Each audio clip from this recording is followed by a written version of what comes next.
Dr. Laura Muldoon is a family physician and a community researcher, and she practices at the Somerset West Community Health Center. Laura has been very involved in the years in research and primary care research, also with the Ontario Health Teams and in our undergrad medical education curriculum in the Society, Individual and Medicine program. Laura's very active, and she's going to talk to us a little bit today about being that community, family medicine community researcher. So without further ado, I'm going to pass things over to you, Laura. My name is Laura Muldoon, as Doug said, and I'm a member of the Department of Family Medicine, have been for a little while. This is about scholarship, and so I thought we would start with Alexander Pope and his famous quote, "A little learning is a dangerous thing. Drink deeply or touch not the Pierian spring." So in other words, what he's saying is, you can think you know something, but you might not really know it. You have to dig deep into it to know if you really know it. And so that's a relatively significant philosophical concept that I'm not going to get into in depth, but just why scholarship and research is important in our careers. So here are my disclosures. I have absolutely no financial conflicts whatsoever. My biggest disclosure is at the moment, I'm not leading a whole lot of research. I've moved on to other things. As Doug said, I'm mostly working in undergraduate medical education, and the course that I'm responsible for there is the one where we teach students about evidence-based medicine and, you know, epidemiology and all those sorts of things. So it's not completely unconnected from what we're talking about today. And these slides that I'm going to use today are based on a couple of presentations, one that was done by myself and Dr. Gail Weber at DFM Rio Day many years ago. And the other one that the other presentation that I've recycled these from is a presentation I gave to the Alliance for Healthier Communities about doing research as a healthcare provider. So today's learning objectives are listed here, and the ones I'm going to mostly talk about are list the important steps in incorporating scholarship and research within your career, and apply your learnings to build your academic CV. And as I say, I would like anyone who's gone down this road before, and I'm looking at you, Gary, and maybe Ben, to please pipe in with your additions to what I have to say, because I definitely have not got the market cornered on this. I think there are as many ways to do this as there are individual physicians. And so, you know, I would really appreciate other people's input. So I was going to do this menti.com, but I think we're going to just skip the menti thing. And just, does anyone want to just yell out or put in the chat, why should family physicians include scholarship in their careers? What's the reason? What's the main reason, according to you? So that research isn't just guided by specialists. Very good reason. A+, yes. I think it should be a responsibility of all physicians to be involved in scholarship. That it includes teaching, research, and pursuit of knowledge. If you don't do that, you get stale and you forget that this is an academic discipline that is always developing. And the only way you can keep on top of that is by being academic about these things. Great. And we have some things in the chat too. Ben Rivera, Ever Practical, says there's a new research center at Pearly Health. Very important for you to get involved with that, Ben, because I think at one point anyway, you were the chief there. Maddie says continuous learning, which is kind of what Gary said too, with a little bit of a twist on it. And Medi says, Maddie and Medi, I just noticed that, okay, to improve the quality of primary care, really important for sure. So, and input from specialists, says Huneda. Huneda, can you expand on that a little bit? Well, the input of the people actually doing the work, that they'll have some kind of insight that pure research wouldn't be aware of or wouldn't know how to deal with. A super good point. I think one of the things that's really important is that family medicine, you know, we now consider a specialty.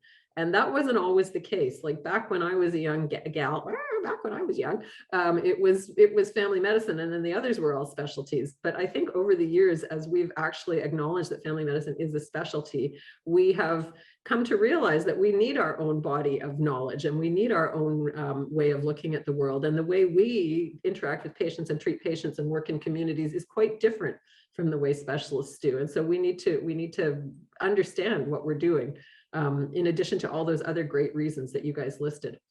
Okay, so objective 1 that we're going to talk about: list the important steps in incorporating scholarship and research within your family medicine career, which we've all agreed is important for a number of reasons. So being the nerd that I am, I was a debater in high school, and gosh, what do you do first when you're debating? You define the terms. And so we want to make sure that we're all talking about the same thing and we're all on the same page. So what is scholarship? And so this I have stolen directly from CanMed's FM, because they have a nice little description of what scholarship means to family doctors. And many of these things came out in your answers: lifelong commitment to reflective learning, creation, dissemination, application, and translation of knowledge is the sort of overall definition of scholarship as per the CanMed's FM. And of course, they expand on that a little bit. They give us a few key competencies that we need to master to be scholars in family medicine. So first, to maintain and enhance professional activities through ongoing self-directed learning based on reflective practice. So a little bit about Gary said is reflected there, right? You know, you see a patient, you're like, and I mean, this is an old person's perspective. For the last 20 years, I've been treating this way. Gosh, I wonder if there's anything new. I'd better look this up. I'd better find this out. So that's one way that we reflect on what we've done. We reflect on our practice, and we're continually trying to improve it. 2, to critically evaluate medical information, its sources, and its relevance to their practice, and apply this information to practice decisions. So that's some of the skills from evidence-based medicine. We'll talk a little bit about those, not in depth. Don't worry, I'm not going to give you an evidence-based medicine talk today. Number 3, facilitate the education of patients, which we do all the time, of their families, indeed, of trainees, which we do all the time, other health professional colleagues, especially if you're working in an interprofessional team, and the public as appropriate.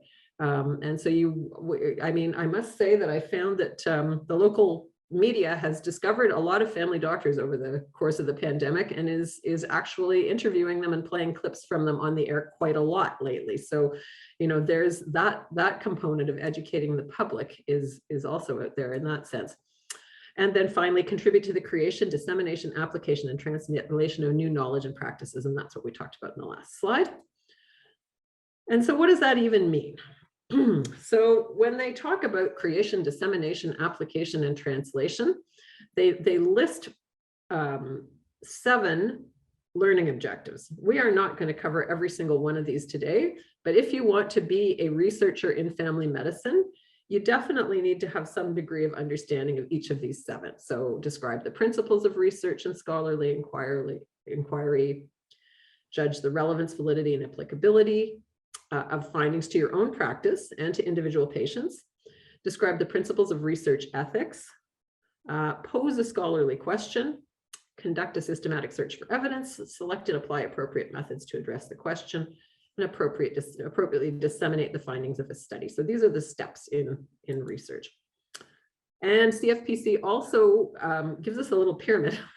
My pyramid has 4 steps, and theirs has 1, 2, 3, 4, 5, 6. So it's not really lined up very well there, but I should have noticed that earlier. And basically, it's from at the bottom, at the base, things that we do all the time. Read research papers, then we critically appraise. As you get higher up, you get to, you know, more specialized areas, applying or using evidence in practice, asking, systematically answering clinical or research question, participating in a practice-based research network, and finally becoming a family medicine researcher is at the very top of that pyramid.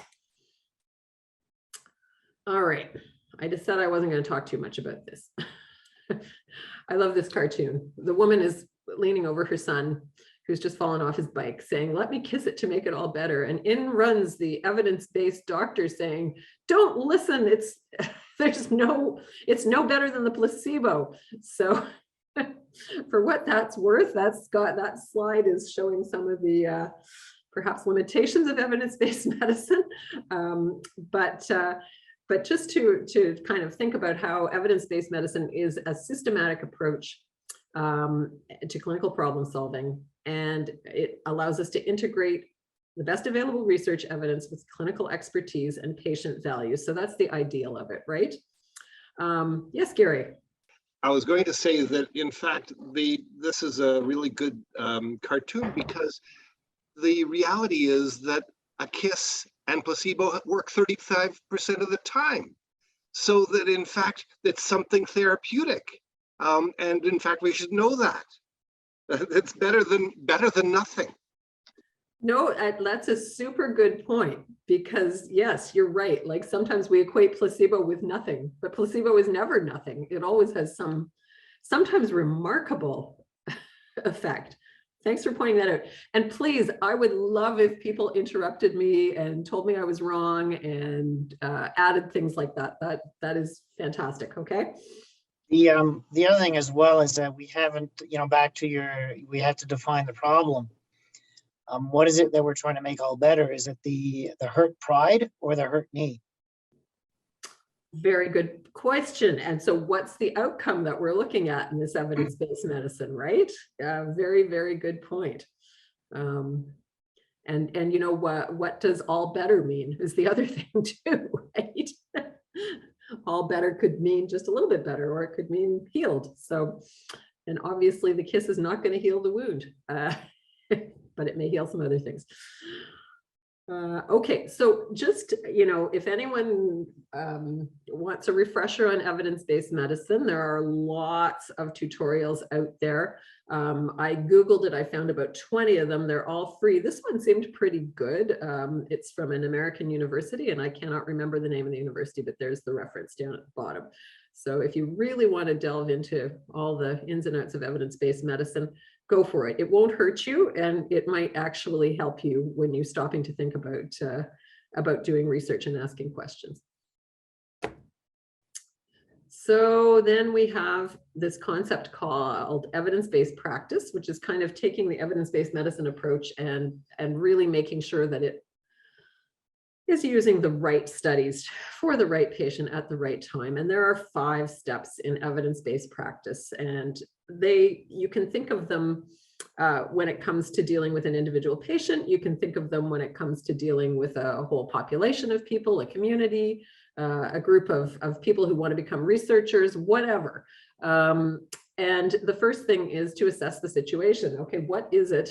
What's going on here? Do I know what I'm doing, or do I not know what I'm doing? And then if you decide that, well, maybe you only partially know what you're doing, or you don't know what you're doing, you have to then ask the question. And I think Ben and Gary kind of pointed that out in the previous slide.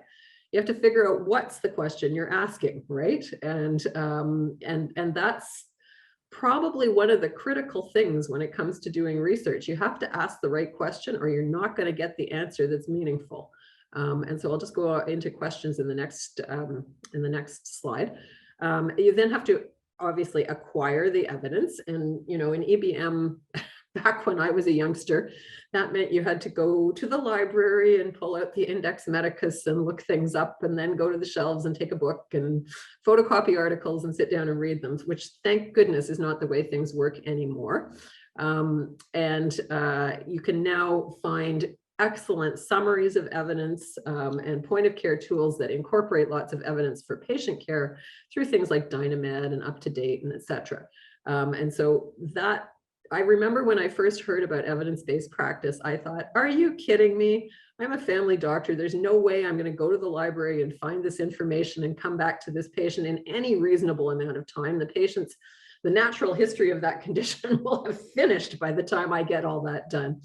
So I think that, with our more modern day tools, it is actually a lot more feasible to actually assess, ask the question, acquire the information. And then here's the next step that we had spent many, many classes on in evidence-based medicine, is appraising the information. And you probably all have done some sort of courses where you appraise information that looks at, what does your treatment cause harm? Yeah, you know, what's the right therapy for this condition? What's the diagnosis of this condition and how do you make it? And what sort of prognosis would this condition have? And so that's sort of traditionally how evidence-based medicine has been taught, is critical appraisal of the literature. And I'm not going to go into detail on that. Please look at that resource I gave you if you want more information about that. And then applying what you've learned to your particular patient's situation and or to your particular community situation or to your research project. So that's sort of the approach to evidence-based practice. And that's really one of the things that scholarship in family medicine includes. It's not specifically about research, but it's about scholarship and everyday practice. And then just to, I think this had Ben again brought this out very clearly 2 slides ago. This is how you ask the question in an evidence-based medicine approach. So what PICO is the format we use for questions. Stands for patient or population. So in the case of the kid who fell off the bike, let's say it's kids with skin knees who fell off a bike. Let's put that in there too, because that's the embarrassment factor that Ben was referring to. I is the intervention. In the case of that slide, the intervention is the mom kissing him or kissing his knee to make it better. The comparison, well, in this group, the doctor running in was like the placebo. Now, how you do a placebo kiss, I'm not so sure. Maybe you do an air kiss instead of kissing the actual wound. I have no idea. I am not going to design and conduct this particular trial. But and then finally the outcome, and that's where Ben was making the point that, you know, what is the outcome? Is the outcome that the wound heals, or is the outcome that the kid feels, you know, a little bit less embarrassed about falling off his bike, or a little bit more, you know, happy that he's got a loving parent there to sort of bundle him up and carry him off. So you have to, this is how you ask your questions. And when you go to a health sciences librarian saying, I want to research such and such a topic, they will force you into putting your question into that format so that they can figure out how to help you do your literature search. The question was, what are the steps to becoming a family medicine researcher? And I would say that there are multiple different staircases and many, many different ways to do this. And I'm sure that if we got people on this call to tell us how they got into family medicine research, they'd each have a different story. But I betcha some of the steps would be similar. And some of the steps are being in the right place at the right time. Which is, you know, there, Ben is having a research institute at the Pearly, so he's going to be a researcher. That's that's an important thing. In my case, my kids were just finally old enough to go to school, and I was kind of looking to do something a little bit different in my family medicine career. I loved clinical work, but I knew that I didn't want to do it, you know, 7 days a week.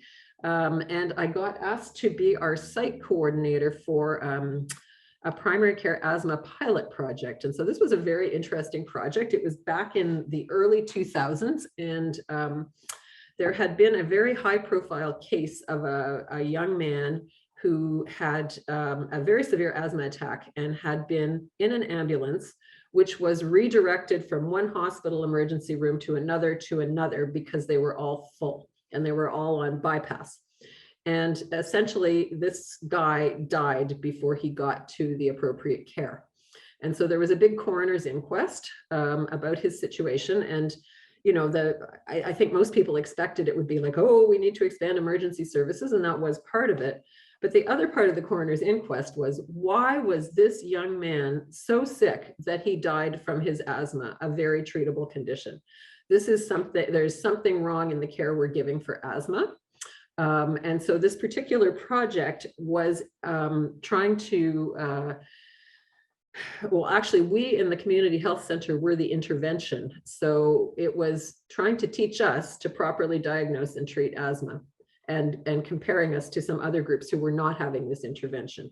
And so as a result, we got a spirometer, and we got somebody who got trained up to run the spirometer, and we all learned how to interpret the spirometry, and we learned all about the Canadian Lung Association's guidelines for the treatment of asthma. And then we had, we did a big chart pull, and we followed our asthma patients through, et cetera, and compared ourselves to these other group that didn't do this. And so I was the site coordinator for that. So I really got a lot of like immersion in terms of all kinds of things, inclusion and exclusion criteria. This was in the days of paper charts. I had a room full, a stack higher than me of paper charts that I had to go through and make sure that they met the inclusion exclusion criteria. Trying to get my colleagues to play along. Yes, you have to come to this educational session. I don't care if you're busy that night, you have to come, because otherwise, our trial is going to just fall apart. So things like that. And I really got the bug with that. I found it really fascinating and interesting. And I really do think it improved our asthma care hugely. The final results of the trial were that, yes, in fact, the teams that had been educated and had gone through this process really did provide better asthma care. I mean, it was so Wild West back in those days that I don't even think that most of the team had a great appreciation for what the difference between asthma and COPD was. And so if anyone had a Ventolin puffer, they had the word asthma in their chart, which clearly wasn't right. But, that just shows how things have changed over time. And so anyway, that's how I first got involved in research. And then I was very lucky to be asked to join a team. There was a pile of research money that the federal government sent out in about 2004. It was called the Primary Healthcare Transition Fund. And the idea was that the Romano report had just been written, and this was Roy Romano, had written, former Governor General and Saskatchewan Premier, had written a report about primary care and how the system of primary care needed to be improved. And so then the response to that was this Primary Healthcare Transition Fund that just dumped a whole bunch of money into the primary care research community. And I was really, as I said, right place, right time. I was lucky enough to be kind of hanging around when this money came through, and I got invited to be actually to represent the community health centers on a research team that was led by Bill Hogg. And it was a massive study that he did that was called the Comparison of Models of Primary Healthcare in Ontario. And it had a qualitative and a quantitative component. I didn't even know what qualitative meant when I started that. And we, went into practices all across the province in 4 different models, interviewed doctors, interviewed patients, had surveys, had all kinds of outcome data in terms of quality of care and access, and you name it. Every one of Barbara Starfield's principles we were assessing. And so that was really my research 101. That's where I learned a whole bunch just from participating, following the team around. I remember one day at a meeting, somebody said, "Oh, we need inclusion and exclusion criteria. Laura, can you get them to us by this afternoon?" I'm like, okay, I'll try. And just sat down and thought about, well, who would we not want to include and who would we want to include, and just wrote that all up. And the team was like, yep, that looks pretty good. so there you go. It was a lot of fun, and I learned a lot just from doing at that. So that's my one little staircase, but there's many other ways in. Gary, how did you get involved in research? I actually don't remember. I think that when I first moved into the Family Medicine Center in 2001, I was expected to do a research project. And so we actually started off by doing a study on having printers in the examination room, and got a grant to see what an impact that had in terms of efficiencies and being able to provide information to patients. I think that's probably what happened, but even that I'm not sure. And then of course I was also involved with Bill Hogg's enormous number of research projects, and so that's really where we got started. Yeah, I think a whole bunch of us got kind of a kickstart at that time, right? Just from being around, sort of thing. Well, and I was at that time the unit director at the Civic, and so they needed my involvement just to make sure that everything was running. Exactly, because I think you guys, oh, I'm not allowed to say that, but I think you were one of our sites, but anyway. Okay, anybody else want to talk about how they originally got involved in research, if they have been? Jocelyn shrugging. Ben? Yeah, again, through the Center of Excellence at Pearly Health, there's a few things. We started off with a new concept for caring for the frail elderly, which is basically reactivation model, sort of pre-ALC, which was quite successful. And so that was it was much more clinically based, and I thought I was doing something important. And then all the writing afterwards and looking at the results sort of was quite interesting to sort of prove what anecdotally and what you'd actually experienced. So now you have the sort of, you did something, but now you have to prove that what you felt is actually true. Yeah, and that's the fun part for sure, is especially, well, and then sometimes it proves that what you thought was not true, which is equally interesting, right? Maybe not quite as gratifying, but also very interesting. Okay, let's move along. So step one, and I think Gary and Ben have already talked about this. You guys are always scooping me. Step one is identify your interests. So what are you really interested in? Do you have any idea? I think one of the things that somebody said at the start was, I think it was Mehdi, said improve health outcomes. Well, that's, and Ben mentioned that too in one of the first studies he was involved with, right? That's what we want to do. And in fact, even indirectly, in the comparison of models of healthcare study, that was one of the points, was to improve health outcomes. And Gary's, printers in the office. If you can give the patient a handout, maybe you can improve their health outcome. So that's one thing that motivates a lot of us. Make your work life better. So this actually wasn't original research. This was just a review article, but we got into a bit of a spat in the community health centers about how many patients we needed to have in our practices, something called panel size. And so Simone Darouge and I got really interested in that idea, and we got some money from the community health centers, and we did a little study. And then we also did this, and as like I said, I'm a nerd and I love to define terms. And so at the start of that, I was like, oh, but what is the literature about this? Like, I really have no idea. So this was a paper that came out of my, like, what the heck? Like, how do you know how many patients a family doctor should have? There's so many factors. And so that was what we wrote as a result of that. And honestly, it really helped us to, to make some, what I hope were valid points, and to change some practice as things went along. Question the details. That's another reason that a lot of us really get hooked into this. Like, what exactly should we do? I mean, I know what I do, but it's 17 different things that I do all at once, and maybe 16 of them are a waste of time, and one of them is good. How do I know? We need to look, kind of at the details of what we're doing when we're getting involved in research. And then the other thing, then Gary had mentioned he got a dime grant, so yay. But another thing is to consider how we educate our trainees. That's something that a lot of family medicine teachers get involved in research about, because it is important, and because it's kind of ever changing as the generations of learners come through, right? And as medicine changes and morphs. So, there's not one static answer to any of these things. It's kind of an ongoing process. Any comments?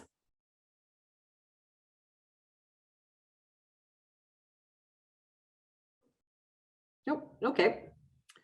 Oh, yes. And then finally, ask the questions that matter to you, which is kind of what I've been talking about all along. And so this is a study I got involved with when I first heard of ICES data, which was so exciting. This was, I don't know how many years ago, 15 years ago, 12 years ago, something like that.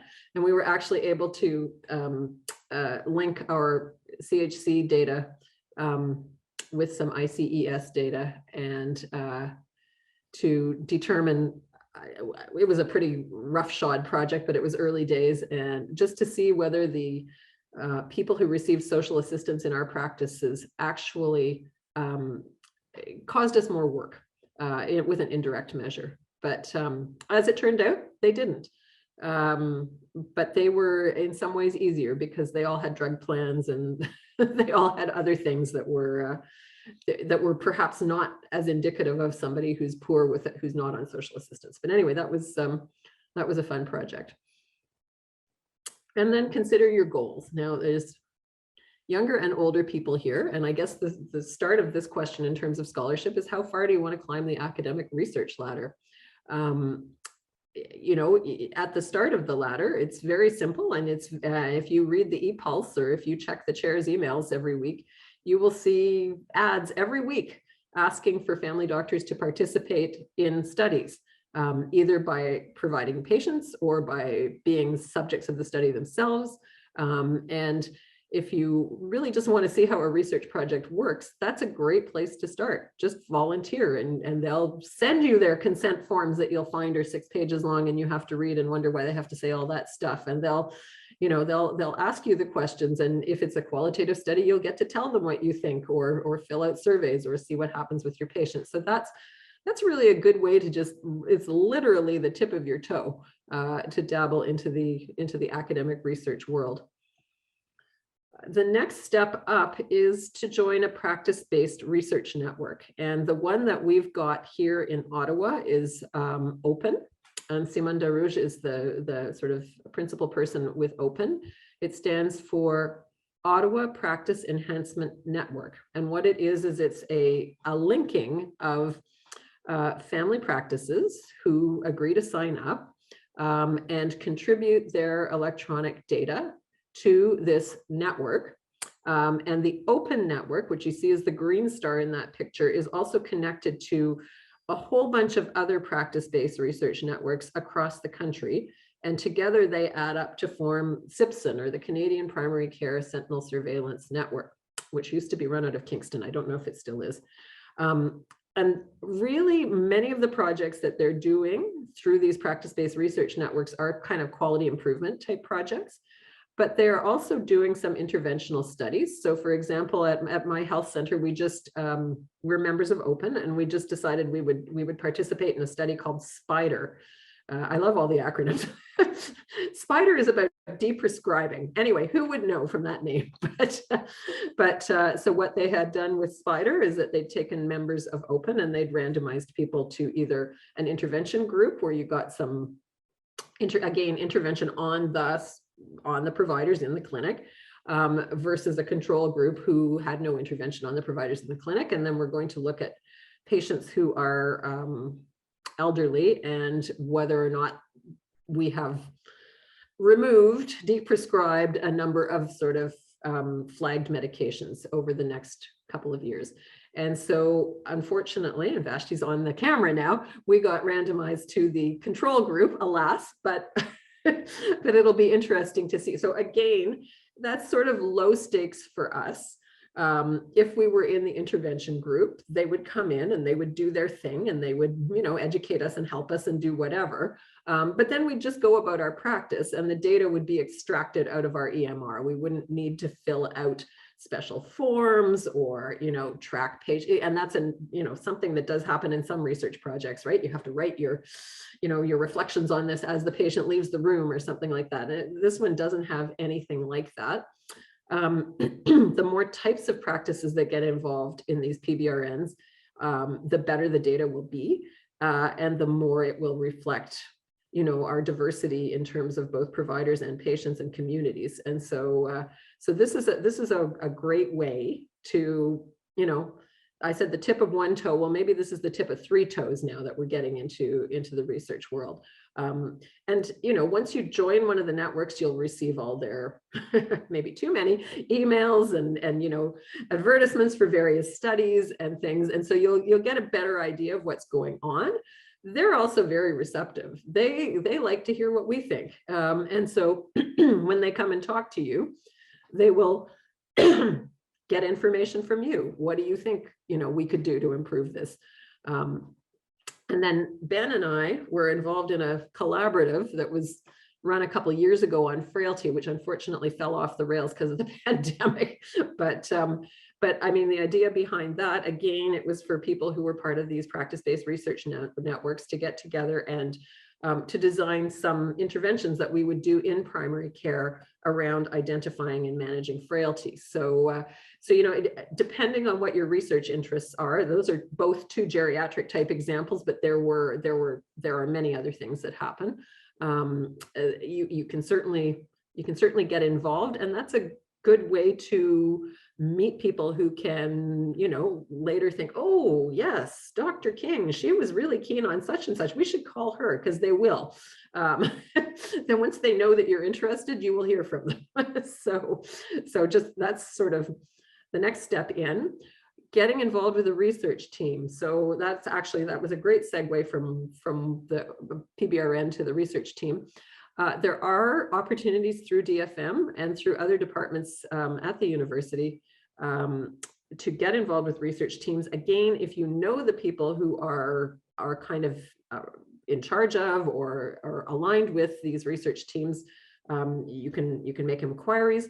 We heard from Sylvie and from Maddie that they're very, very closely connected to this sort of opportunity. And it sounds to me, and Sylvie and Maddie can correct me if I'm wrong, but if there were a DFM member who wanted to get involved in some research projects and might have some sort of idea, for example, like Jocelyn Elderly, Care of the Elderly or whatever, could they contact you and maybe you could do some like speed dating or intros or matchmaking or something? Absolutely. That is part of our mandate. Perfect. Perfect. And do you get very many people doing that? Just kind of like cold calling you? Not many. Most of them, what they do is if they're at the stage of applying for a prime grant, they have a question and they need assistance to clarify the question, the methodology, how to prepare their submission for the grant, that type of thing. Okay, so they're kind of the next step along this getting your foot in the water, but you would be willing to talk to people who were just getting a few toes wet as well and might want to just check things out, eh? Absolutely. That is part of what we support. Excellent. Thank you so much. And that's been my experience, I have to say. I found the DFM super supportive and it's really grown and expanded over the years, but I think that they are, you know, just the fact that you're running this series of webinars is a sign, right? That you agree that we should all be scholars. Other things that the DFM can do, there's certainly research electives for medical students and residents. There's the Family Medicine Residence Scholarly Project, which all the residents have to do. And if you are, if you feel like you've got the capacity, you could be the mentor for a student who's involved with, or for a resident who's involved with that. There are a number of other ways in through DFM, like the Academic Leadership and Support Fund for teachers. And there's their website, the research sort of area website on the DFM website is great. And it lists all kinds of things and has contact emails and everything. So, you know, I would recommend that you do that and keep your ear to the ground. So that's all those emails that come through our inboxes. They help. And plus, as I say, once people get to know you a bit, they'll be in touch with you, sometimes more than you want. And so somebody's got their mic on. Did they want to say something? Oh, I was just going to add, Laura, to your point around matchmaking. What we're trying to do right now is to put people in our department in these little categories, in these domains of interest. So within the larger community, we have these little communities of practice, communities of interest, where hopefully people are going to connect. So if you've already dabbed your toe in one area and you're finding that interesting, well, maybe you can connect with someone else that has done the same. And so it's getting like-minded people together, you know, to start, you know, forming collaboratives that may lead to further projects and other research initiatives. So, oh, that's super. That's in progress. So there's no like, we don't swipe right or left at the moment. No, we don't. We're not there yet. Okay. It's very preliminary. We sort of have preliminary lists. We shared this at the department retreat in April. Once it gets to, I'd say a critical mass, then I think we'll be able to make that public. And then once it's public, then people can move around. They can add themselves to different areas, categories, create new categories, that sort of thing. Okay, so Doug, what space should we be watching to keep? Well, our ears I think tune into the monthly community of practice meetings once they start up in September. And then we'll have more information on that. And this information will be broadcast through the means that you've been talking about, through the chair's notes and other communication mechanisms. So where it'll actually live, I'm not entirely sure yet, but it will live somewhere. Is there a name of this initiative? I don't think we've Okay, you'll name it. called it an official name, or have we named it, Sylvie, an official? No, but as we'll go through the UniWeb, we'll be able to see that there is already a tool available that partially already does that for every member of the University of Ottawa. And we can review that also as part of the session on UniWeb. Here we go. Perfect. I was trying to think of something that rhymed with fish so that you could call it plenty of whatever, but I can't think of it. Anyway, sorry about that. Moving along. All right. So then I guess the next question that you have to ask yourself then is, if you are interested in research, do you want to climb the academic ladder and become an actual researcher?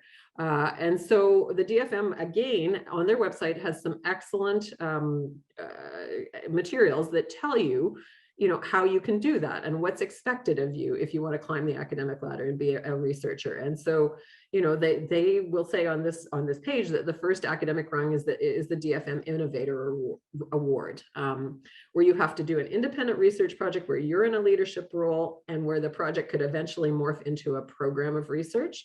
And you have to be able to apply for internal and external funding and publish. So these are all parts about being an official researcher that are important. And I guess this looks like it's one of the ways in, but you'd want to do a few of those other smaller steps first before you went for this. And then, as you go up, there are junior and mid-career and senior clinician scientists, and you can see the senior clinician scientist spends about 80% of their time doing research. So if you're going to be a community family physician and do research on the side, that's probably not you. Gary. Just going to Oops, you're muted. no. Holy cow. Yeah. I was just going to comment that anybody who really is looking at pursuing a career, I strongly encourage, and it's probably my biggest mistake was that I did not get a mentor, and would strongly encourage people to find somebody to support them in their endeavor. That's a really excellent point. And when you look at this document that's on the website that describes the Innovator Award, blah, blah. So the Innovator Award people have to have a mentor, an official mentor that they list. And so does the junior clinician scientist. And then when you get to the mid-career and senior clinician scientists, they have to be mentors to other people. So I think that the system's trying to bake that in, right, Doug? 100%. Okay. 100%, but only 80%. So anyway, there you go. So that's for those of you who really want to pursue an academic career, which I did not do. And Gary, you said you did not do, and Ben, I don't think you did. So we're talking about people like, Claire Kendall, Claire Liddy, Sharon Johnston, people like that who've gone up that academic ladder. And so then the next thing, and this is about Gary, you're always scooping me, expand your circle. Okay, so that's the next step. So meet people who can become your mentor. Do things like attend family medicine grand rounds, which happen once a month on Thursday mornings. Not always convenient for people. Doug tells me they're recorded, but that's not giving you that sort of interacting with other people and being able to ask questions part that will be really helpful for people to get to know you and for you to get to know other people. Easier when it's remote in terms of attending, but maybe not the same kind of interpersonal interactions. Back in the day when I was free at that time, I did used to go to the grand rounds when they were at, oh, excuse me, my hoarse voice. not COVID, it's all the pollen. Holy cow, have you seen it on the ground today with the the way the rain washed it down? Anyway, so highly recommended family medicine grand rounds, a great place to meet people in the department and see what's going on and see what kind of research people are doing, and maybe you'd be interested in some of it. Get educated. There, so on the website, there's a lot of info about what residents can take advantage of, but I don't think that there's any reason that faculty couldn't take advantage of a lot of these things too. And they list a number of things here, including the family medicine grand rounds, but also a number of other kind of research oriented seminars and rounds and such that are going on kind of in the sphere of family medicine and health sciences. The other thing that you can do is get educated in a formal sense as well. So, you know, some people are going and pursuing degrees, master's degrees. Gary, I think you did that, didn't you? You just leave your mic on. Yes, I did my Master's of Education in 2010. I had the opportunity to take a sabbatical. I did 2 of my courses prior to commencing the sabbatical, and the remaining 9 over the course of that year of the sabbatical, and then went on to become, at the time preceding DIME, we had AIM.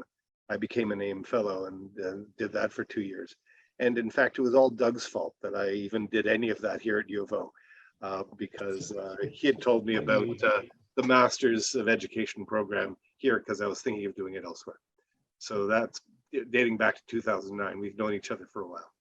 Wow, Doug's been around that long. I did not realize that. But yeah, so it's a non-insignificant amount of work, right, to do a master's. But you know, depending on what you want to do, it might be the right choice for you.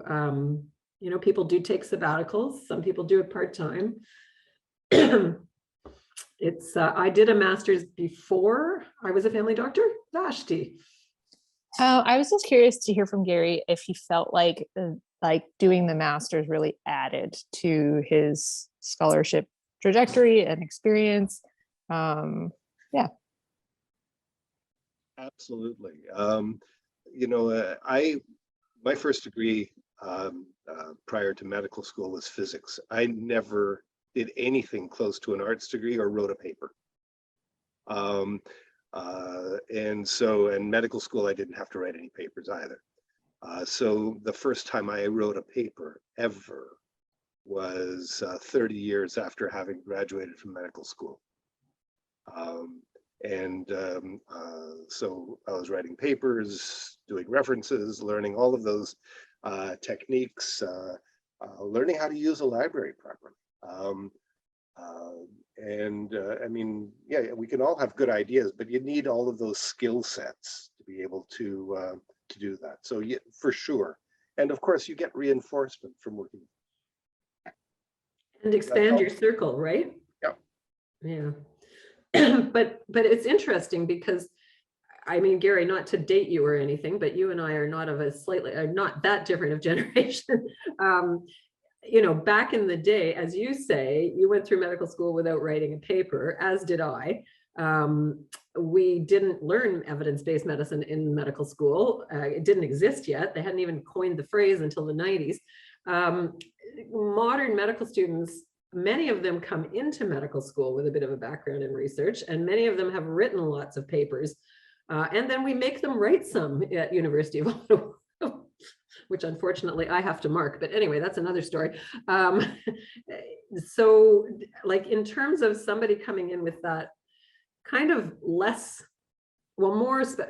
specialized background, shall we say, with that more diverse education, do you think that the masters would be a helpful thing for them? I think it gives credibility, for sure.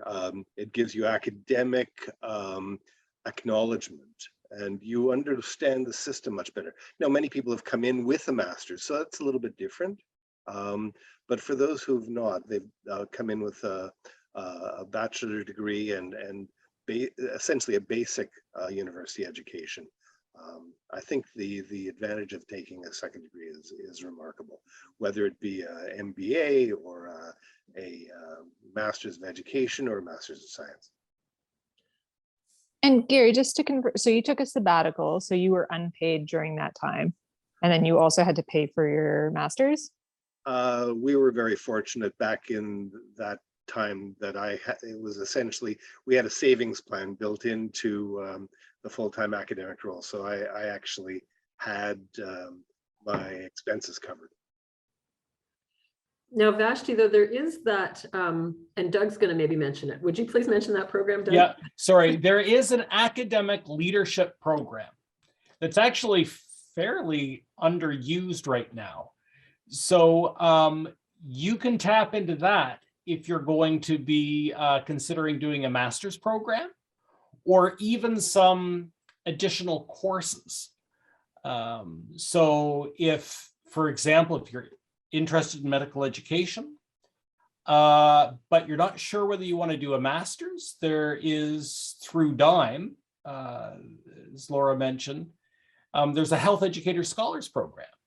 So here they're kind of like, instead of taking courses, you're taking mornings, right? So instead of a 3-credit course that takes a whole semester, you're getting it all in a morning. So it's a way, again, of sort of dabbing your toe in the water to see if this is of interest. And you cover everything from teaching to research and everything in between. So that's an option as well. But it's the academic leadership program at the department. You can access it through the website.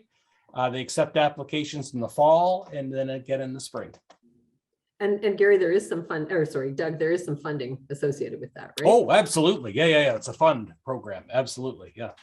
And is it to cover your time, or is it to cover the costs of like tuition and stuff like that? Correct. It costs the tuition, that kind of thing. Yeah. Thanks. Okay, so Vashti, we're going to get back to that other point that you made there, because that's a very important one when it comes to doing research as a community physician. We'll get to that. And then the other thing I was going to say in terms of this category is just get outside your comfort zone. Like, you know, it's you may think, oh my God, I can't do that. I've never done that, whatever. Just like me and writing the inclusion and exclusion criteria, you'd be surprised what you can do if you just sit down and think about it for a bit. So yeah, so don't let the daunting website put you off. Like, you're as qualified as anyone else to apply for some of those things. So so do it.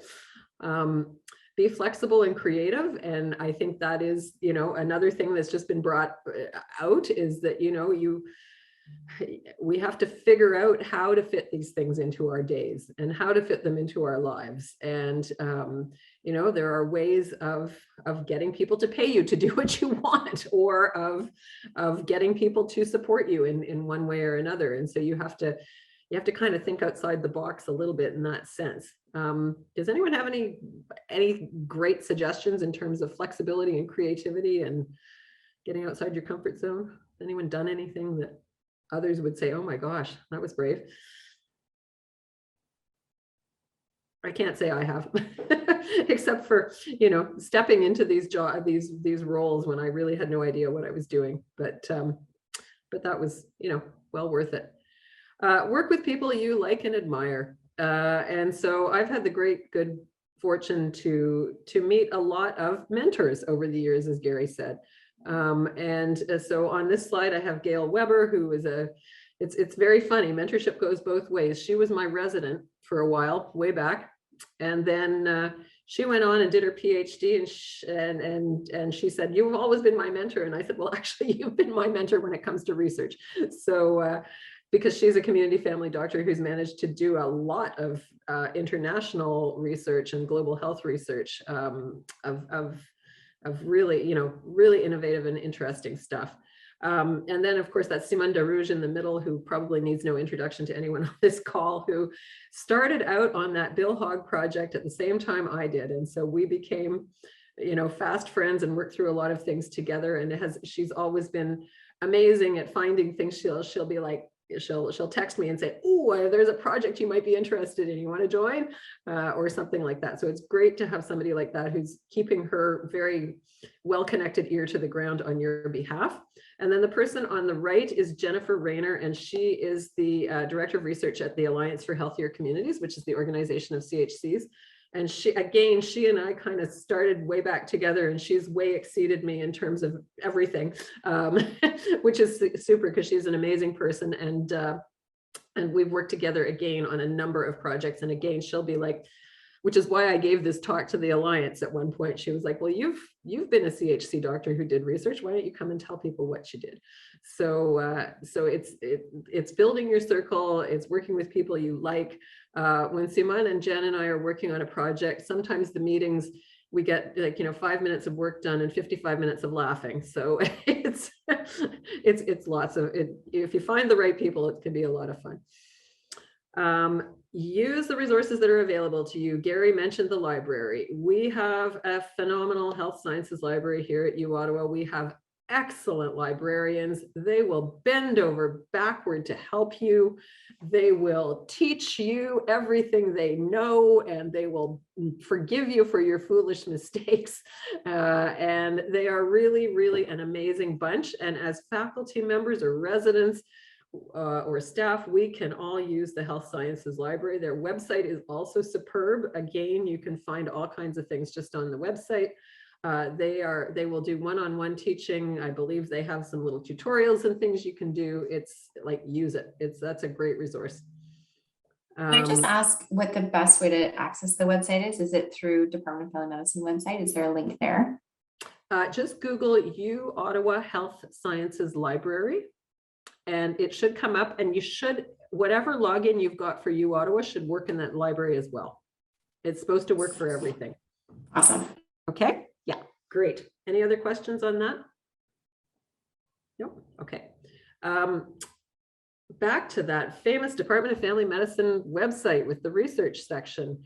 They have something that's called a toolbox on there, which has resources for residents and scientists. Now, I don't know how much the rest of us normal mortals can access those tools, but I think if we saw something there that we thought could help us, we could definitely contact somebody like Sylvie and ask her how we could access that. So so don't forget about that website. It really is extremely helpful.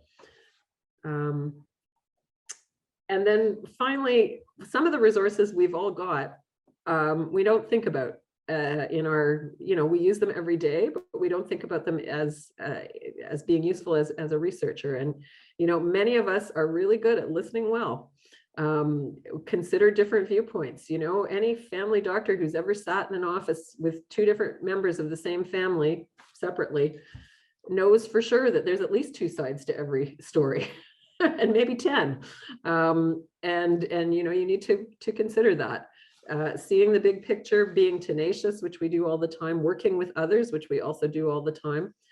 Know the system, but don't be bound by the system. Think outside the box and get organized. So I think that, back to the conversation between Gary and Vashti in terms of fitting things in, you really have to be very organized in your life to be able to be a family doctor and a researcher too. It's, you have to try and I hate to say compartmentalize, but I think that's the only thing that ever helped me, is that I just couldn't handle clinical and research at the exact same time. I had to sort of figure out a way to separate them slightly.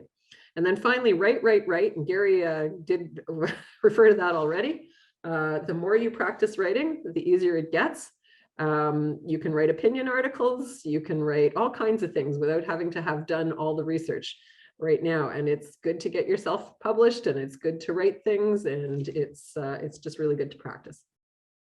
And then I have do it for love, not money. Sorry, Vashti. But look for the money. So there's lots of places to look. There are many organizations that will give you a research grant. Oh, somebody's got something in the chat. Gary says, sorry, he has to leave. Oh, too bad. I was going to lean on you for something else, Gary, but that's okay. Thanks for coming. So lots of places that you can look for money. The College of Family Physicians has some Janus research grants that you can see up there on their website.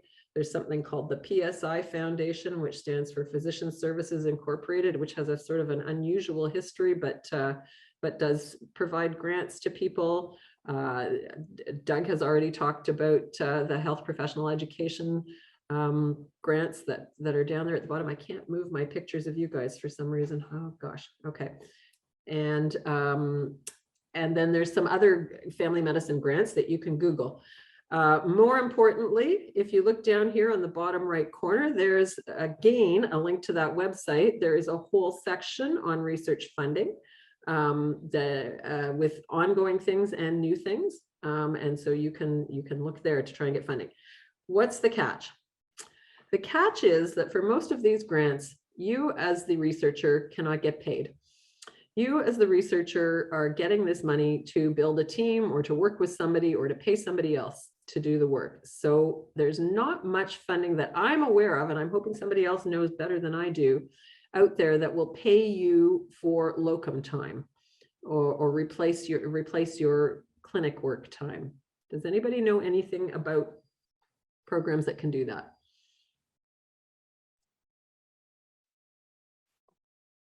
Generally, you're right, Laura. We do have a new program. It's not being offered as a pilot right now in family medicine. It's a locum support fund. So if you just need a few days to put together one of these applications, let's say, then you can qualify to get locum coverage, or at least funding for locum coverage.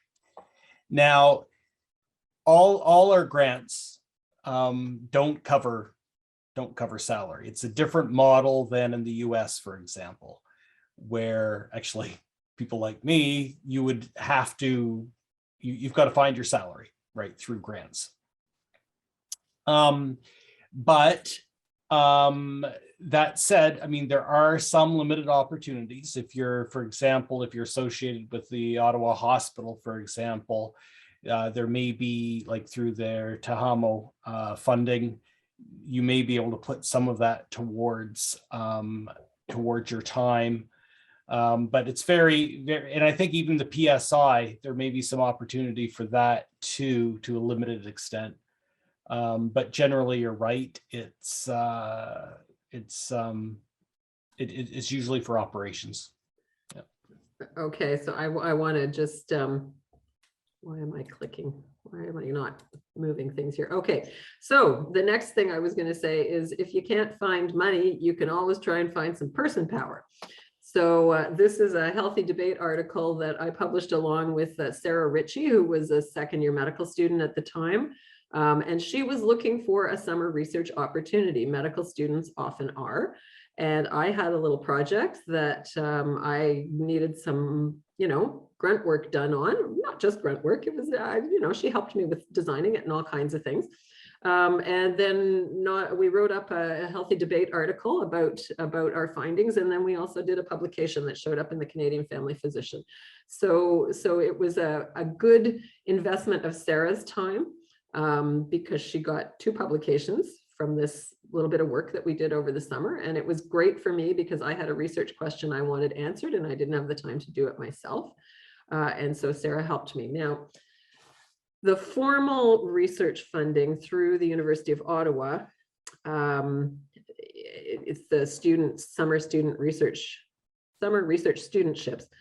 There's a bit of a catch there too, and that is that they want the researcher to chip in some money for the student's stipend. And it used to be around $1,500. I don't know what it is now. So that was not the program that Sarah and I worked on. She had contacted me because I put my name in for the program thinking, well, I'll figure out what to do with $1,500 if I get it. And we didn't succeed, but we did the project anyway. And so that was one thing. There's an expansion of the projects for students. Claire Kendall has got some social accountability type summer grants that you don't have to pay to support the students. So University of Ottawa medical students, you can find them. They're out there. They want to help you, and they want to get some research papers out of it. So a great source. While I'm on that, I should also say FMRSP, another great source of a family medicine research scholarly project. So residents all have to do one. And if you have a project that you think that a resident would like to sort of take the lead on, and you can be an advisor or be the sort of second fiddle, then that's another way. And that's free. Get to know the landscape. Oh, I better get cracking here, because we need to know about the the CVs. Okay, research ethics. Highly recommended that everybody does this tutorial before you start planning any research projects at all. They say it takes 4 hours. It doesn't. It's less than that. And you get a certificate at the end of it. It's run by the Tri-Council, the Tri-Councils, which is that CIHR, SSHRC, and NSERC. And they are the ones who wrote the book on all research ethics involving humans in Canada. And they are the rules that all human-oriented research ethics boards follows. And this is a great. You'll learn a lot about research ethics if you do this module. Okay, I'm going to be quick over this. So how big are your ambitions? Who really needs to see what you're doing? Well, of course, if you're an academic, you need to publish. So you're going to publish in a journal probably, and there are lots of controversies about the peer review system and journals in general, and there's lots of negatives and positives about the way the system works, but it is the way it works at the moment. And so we'll just talk about that a little bit. So there are peer-reviewed journals. People look at them and say, oh, what's their impact factor? And the higher the number, the better the impact factor. And that's the number of times an average paper in that journal is cited during a year. And then they rank all the journals from top to bottom on this impact factor. The other big thing is that open access publishing is really the way to go. If you write a paper, you want people to be able to read it. You don't want them just to be able to read the abstract and then not actually find the paper. Because there's a paywall or something. So the price is very variable for the Canadian journals, CMAJ, it's almost $3,000. Canadian Family Physician, I believe, is still $0, though I could not actually find that referenced on their website. Those are just things to think about in terms of cost. And beware predatory journals. Oh my gosh, once you've published anything, your name gets into your email gets into the database of all these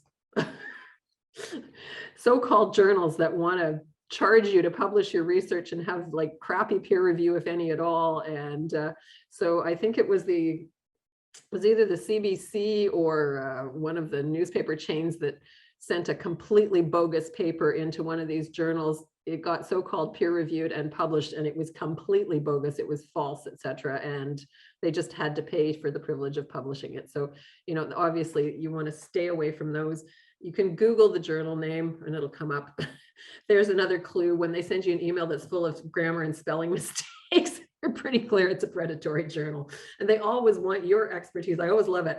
The journal of, the sixth neuron of the seventh cranial nerve will write to me because of my great expertise in their study area. Right. Anyway. Okay. So just in terms of journals, CMAJ, high prominence international general medical journal, impact factor of 8 and something, versus New England Journal of Medicine, impact factor of 91. So you can see sort of the difference there. 8 is actually pretty good. If you look at the family medicine journals, the Annals of Family Medicine, which is the big sort of American family medicine journal, just as an example, has an impact factor of 5. And the Canadian Family Physician, their impact factor keeps getting better. And so I've covered up what it is. What does it say? They're 3 point something, right? Yep. Okay, perfect. And so you have to think about your audience too. So just like citations are great, but if it's the people that you really want to see it who are citing you, that's even better. And so if you're writing for a family medicine audience, why not a family medicine journal? a lot of the good thing about some of those bigger journals is, of course, the media is right there and they're quoting them on the day of release, and they've already got the principal investigators on these studies interviewed and such. But you know what, we're starting small, so let's start small. I love the Canadian Family Physician. It's my favorite journal. But then there are also specialty journals as well where you can publish. And actually, that's something I meant to say on the looking for money. There's sometimes specialty areas that will give you a grant, so something about maybe not the sixth fiber or the fifth cranial nerve, but something about migraines, some neurological group that's looking at migraines. Who treats the majority of migraines? Family doctors. Well, we should be talking about migraines just as much as any migraine specialist, frankly. And so, right. Each journal has rules for what type of articles they'll accept, and they're always pretty clearly laid out on their website, and you can always contact the editor. You can even send them the paper and ask them. Okay, join the dinner. Bye, Vashti, thank you.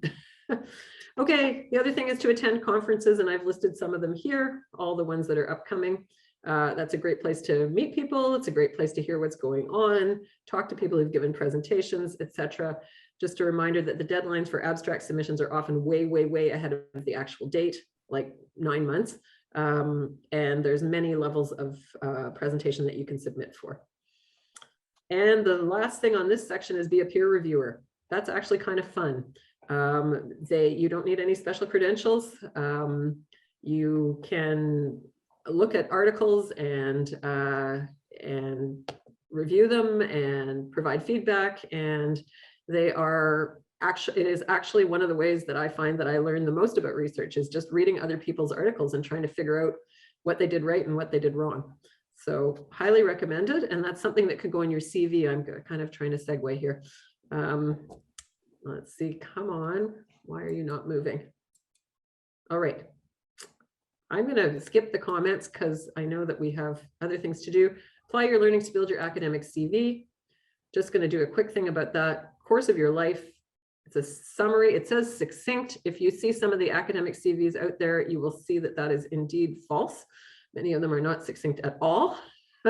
And it's a living document that needs ongoing revision. And I think when I started writing CVs, that was the part I didn't understand, that you have to have a plan to keep it updated, and that there are different types of CVs depending on what you want to do.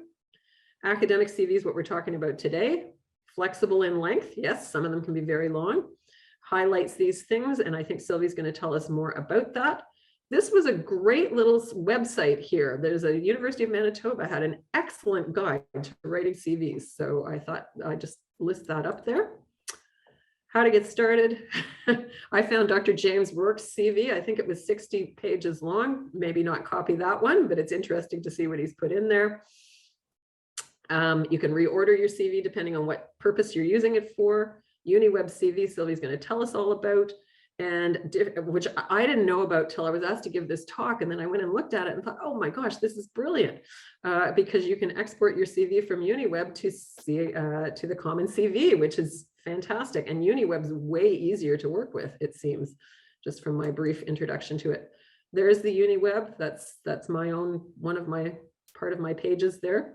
And I added a couple of articles that weren't there, and it was easy. Easy. You just need the PM ID and boom, the whole thing goes in. So it was great.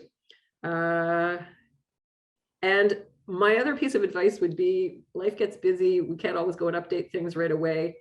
I have 2 email folders, one for CV items and one for peer reviews. And I just, three, and one for accepted, grants or papers or whatever. And so I as the emails come in, I just dump them into those boxes. And then when I've got a moment, I go and update the CV out of those email file folders. Thank you all again for your time. And Laura, thank you for your contribution today. Sylvie, we've got a valuable source for all the department here.